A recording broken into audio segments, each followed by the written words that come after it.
Now let's have a look at questions, past paper questions of the contact process. As you can see that process of contact is mentioned, it is used for the manufacture of sulfuric acid. Sulfur dioxide is converted into sulfur trioxide. Okay, the reaction is called a dynamic equilibrium. So what is meant by the dynamic equilibrium? Basically at dynamic equilibrium, what happens? At dynamic equilibrium,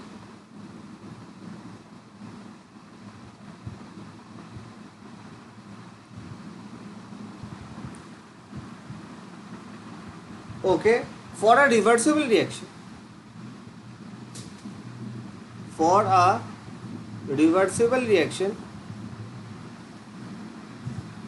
the rate of forward reaction is equal to rate of backward reaction. Okay, so both are equal, but the rates are not equal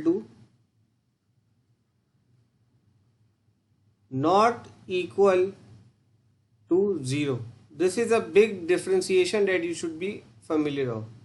Now the next part is asking predict the effects of temperature raise on the composition of SO3. So what will happen?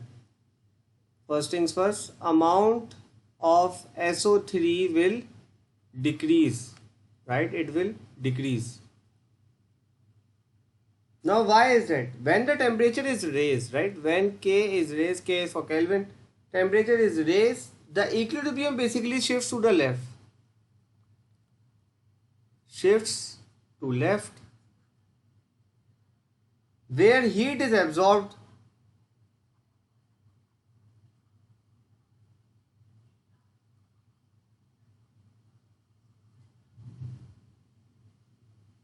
and the backward reaction is what? It is endothermic, and the reaction is endothermic, so as to counteract the temperature change.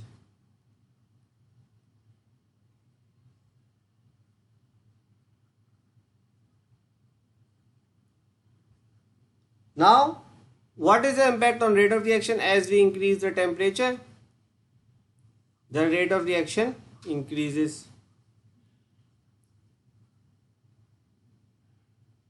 Is faster. Why is that? Since temperature is raised, both the forward and the backward rates of reactions are increased. So the forward and the backward reactions are increased. Okay, now the third part is tricky. How would you prepare a sample of sodium sulfate using dilute sulfuric acid? Okay, so first of all, what we have to do, we have to perform a titration. We have to perform titration on aqueous sodium hydroxide, say 25 centimeter cube, with dilute sulfuric acid, right? With dilute sulfuric acid.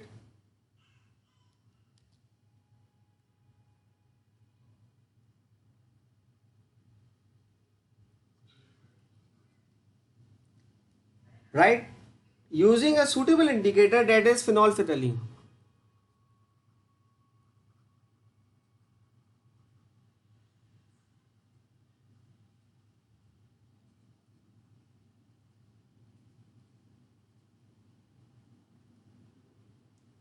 The volume of acid used is noted at the end point when the color of the indicator changes. So, measure volume when color of indicator changes. After that, the final solution will be what? It will be sodium sulfate solution.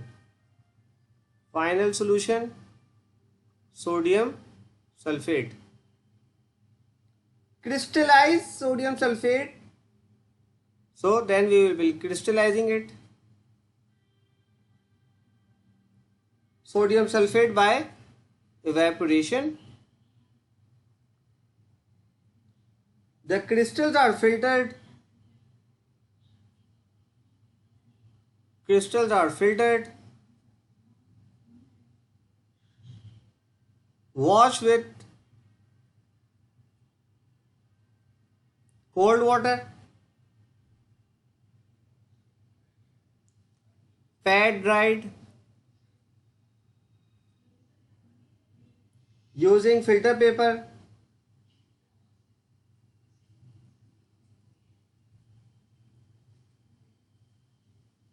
And then dried. And then dried in desiccator. This is how you would approach this question. I hope that I have made it clear to the students. This is the end of this session.